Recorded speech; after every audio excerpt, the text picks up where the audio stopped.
Hey y'all, welcome back to my channel. You know, it's your girl Jojo Sam. If you have not subscribed to the channel as yet, please be sure to subscribe. Remember to like, leave comments down below, and click the bell to stay notified whenever Jojo Sam creates and uploads another video. Also be sure to head on over to my second channel, Jojo Sam's Cooking channel, and this is the channel where I showcase with you my culinary skills. So yes people, do the same thing, subscribe, like and share over there. I am elated to be back with you guys again. I haven't been posting for a while now, like about 2 months or more. It's ridiculous how I haven't posted for a long time, but guys, I have just been moving with the flow, great transitions, and I'm just readjusting. So I must say that God has been good, He has been faithful, and He has been a father to me. You know, so we have to big Him up in all things. The word of the Lord says, you know, put Him first in all things, let His name be glorified. You know, because when we put all things before Him, it is very, very crucial, and our reward is great when we make our lives centered around Him. So today I just wanna let you in to know that I'm doing all right. I trust and hope that you guys are well as well, and I just want to share with you a few little pointers of what I have experienced or what I've come to know during my transition. So just for a surprise for all of you guys, I've relocated from Ontario to BC, and there's a few things that I learned that I just want to share with you all. So I just want to share with you my experience moving to BC and some of the things that are really important to do before even making a step to BC and when you transition over, especially when you're transitioning from one province to the next. It's very important that you do get things in place. So just to add a disclaimer before I continue in this video, I am not a lawyer nor immigration officer, so do not hold me to it if there may be certain information that I have highlighted which I may not be able to give a full explanation towards. I'll make sure to leave the description below. I'll be making sure to leave the website rather for the appropriate information or just for further explanation as to what I'll be highlighting in this video. When moving to BC, you ought to consider some of the things that you will need. Of course, you're gonna need your government issued ID for everyone in your household, or for you if you're the only one moving. You're gonna also need a proof of citizenship or landed immigrant status. So if you're a worker, if you're a permanent resident, if you are a citizen, you're gonna need any of those to really show what your status may be. So just to move on, when you arrive to BC, there's quite a few things you need to do, and I'll be listing them out. One, you need to find immigration services. 2, you need to get a BC service card. 3, you need to apply for medical service plan, which is a MSP. And 4, you need to start driving.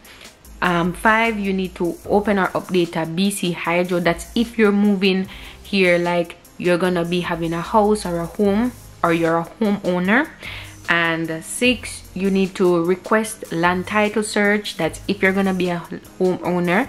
And 7, find a job in BC. 8, register for BC ID. So let's start off by focusing a bit on the 4 major ones. First and foremost, find immigration services. So the link for that is in the description box down below, and this is a website that gives information and detail on all the resources and tools that you need to get access to as a newcomer to BC. So you know, when you start off, there's some things that you really need to know of before you come into a certain place and you reside, right? So this website, it helps you to have access to the different services, have access to the different necessary information that you need to navigate your way through even as you relocate. The information that they give information such as based on the government of BC, because you know every province does not have the same governmental structure or same governmental law or act.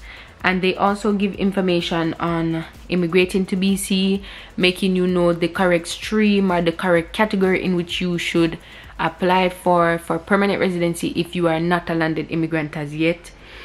They also on this website help you to find a job in BC. So whether you're looking for just a regular job or an appropriate job that you are looking to settle yourself or your family, you can find it from this website as well. And it will give you like a breakdown of the different things you can find in each type of work and what best job is for you if you're looking for a job that will aid in your immigration landing, right, or your immigration situation rather. And then 2, you get a BC service card. I have to write it down because it's so much. People had to be reading, had to be writing. It's a lot, but it's exciting learning these things. This card is a BC issued card that gives access to governmental services, so like healthcare, all these little things that you might need access to as you come here and you work or you may live.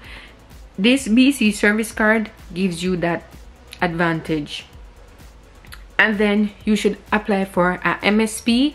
An MSP is a medical service plan, and it helps you to have coverage, medical coverage. So you know some things are not covered in your medical, right?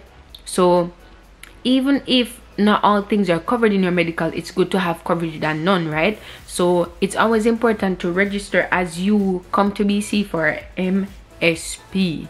And register for a MSP, you need the similar things, documentation showing your landed immigration status here, government issued ID, and those 2 major things. In the process, I think they'll guide you along what is it that they may require of you or what is it that they may do. Like for example, you may take a picture or stuff like that, or they may ask you to fill out an application or give you guidelines as to where you can fill it out, when it may be online or you can fill out the application in person. I did both because when I came here first, the application was given to me physically, and then I had to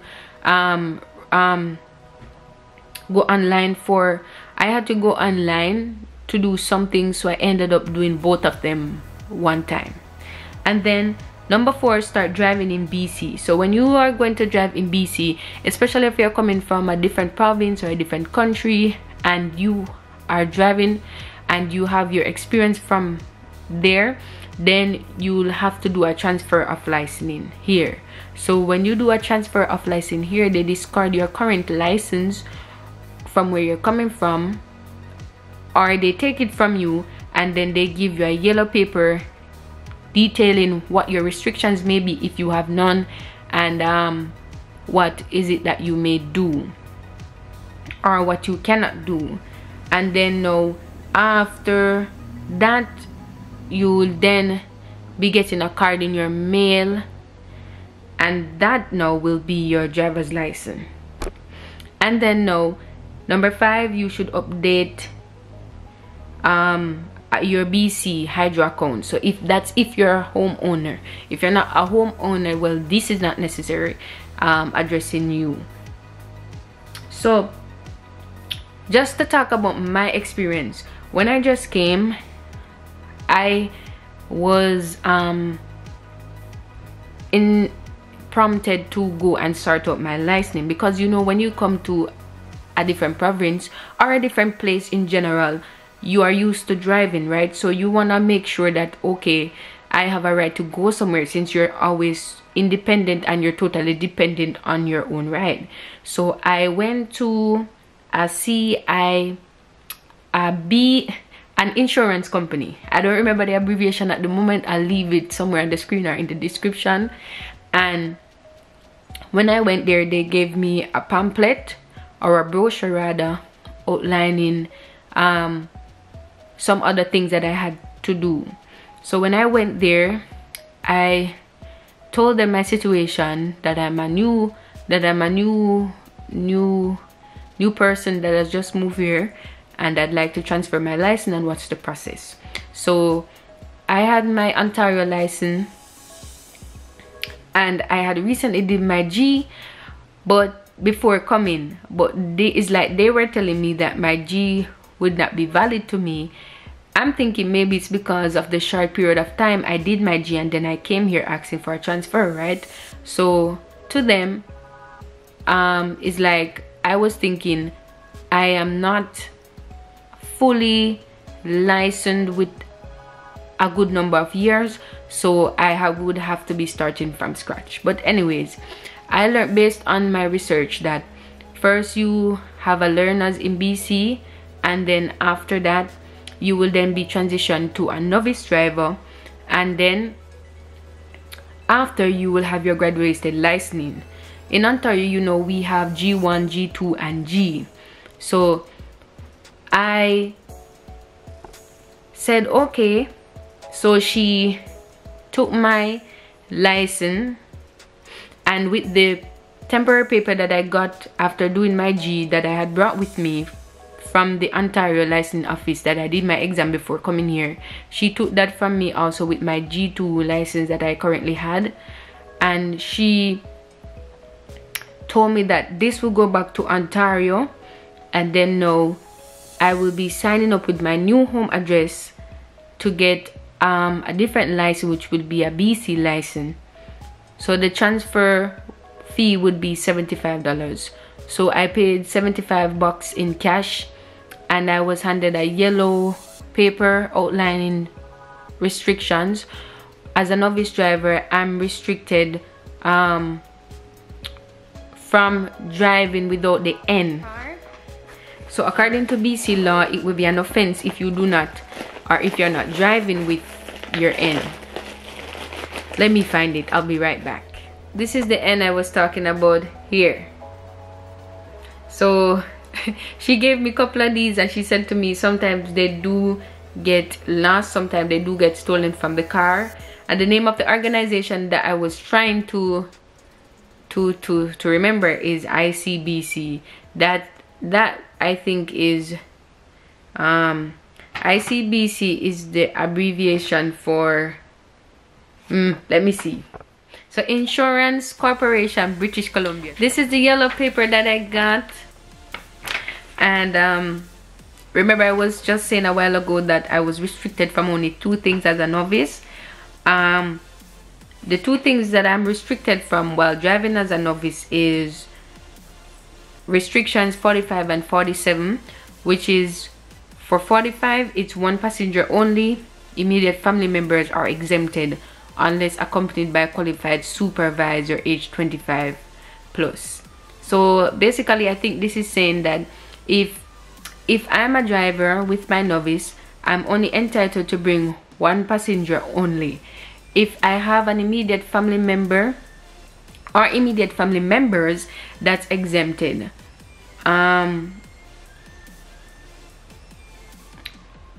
Unless accompanied by a supervisor who is age 25 plus or more. Not age 25 plus or more, but a person who has an experience, who has more years of experience and is of the age 25 plus or more. And then now the next restriction is 47. 47 is basically I must display the N on my car. So basically, the lady was saying to me, if I don't drive with this on my car, it's an offense. It's an offense to the government. It's an offense to BC's law. So they can either pull me over or charge me for not having display my N on the vehicle. When I'm a graduated licensed driver, I don't think I display any letter on my vehicle, but I know for most of what I've been seeing from the past days I've been here, everyone who is a novice has this on their car. I don't see any other letter on or sticker that displays any other person who are of any other stages of driving I don't see them having this on their car. Leave comments down below to tell me what you guys would like to know more about, whether it may be how many years after or how many times after I get one part of my license can I get the next section of licensing to be fully licensed. Ask me anything you guys want and I'll definitely be making a video about it and take you guys along with me with any important information I think you need to know. Alright people, I trust and hope that today's video for you is informative. I look forward to receiving comments and feedback from you all. Just before I go, I'd like to share with you a word of wisdom from Matthew 5. We all know the Beatitudes, and I just want to share with you from the Beatitudes, Matthew 5 verse 3. So Matthew 5 verse 3 says, "Blessed are the poor in spirit, for theirs is the kingdom of heaven." So I decided to share this because many of us, we are saying that we are believers of Jesus Christ, but many of us were filled with pride, we're filled of proudness, and we don't think there is a necessity to be humble, to be at a place where we always see in ourselves that we need God and that we're nothing without Him. So don't get it wrong guys, but the Holy Spirit knows us more than how we know ourselves, and Jesus is definitely coming back for His world. So we can't play God. We know we can play man, but we cannot play God. So it's time for us to be true to ourselves and know for a fact that if we recognize in ourselves that we're nothing without the Lord, if we recognize in ourselves that we are near being successful eternally without Him, then we know for sure that it is time to start looking in that direction. So Matthew 5 verse 3 says, "Blessed are the poor in spirit, for theirs is the kingdom of heaven." Now you say, or you might say, who is a poor person? I would say, according to the context of this passage, when Jesus was speaking to the people, or to those who were looking to hear from Him, He was saying, "Blessed are you if you know that you need me. Blessed are you if you are humble enough to accept that you're wrong and that you're at a place where you're in need of guidance and direction. Blessed are you when you know that you're at a place where you need me. You need me as a source to live. You need me as a source to be able to thrive. You need me as a source to be able to make it into heaven. Blessed are you, for yours is the kingdom of heaven." You know, Jesus was saying, you shall be saved. You shall have the advantage of experiencing me. You shall have the experience of knowing me more, and you shall have access to the things of my kingdom. You shall have access to my truth and my knowledge. So, you know, let's come to a place of humility. Let us come knowing that we're nothing without Him. Let us come humble before Him, constantly repenting, constantly asking for forgiveness, constantly seeking Him, so that we can be able to make it. For the Lord loves when we are humble. The Lord loves when we are at a place of surrenderance and in total need of Him. Alright people, so be not deceived, be not dismayed, be not discouraged, but be at a place of humility. Be at a place where you're humble enough to say, "Lord, I can't even make life without you. Forgive me, Lord, if I'm wrong. Even though I may not know what my sins may be, forgive me, Lord, if I've sinned or wronged against you." And in the end, your reward is great, people. Your reward shall be great, for the Lord will give Himself to you. The Lord will show you His kingdom. The Lord will grant unto you the benefit of being having the right to come into the kingdom and to say that you are citizens of heaven. Thank you so much for choosing to watch today's video. All the best, be blessed, stay safe, and Jojo Sam loves and appreciates you always.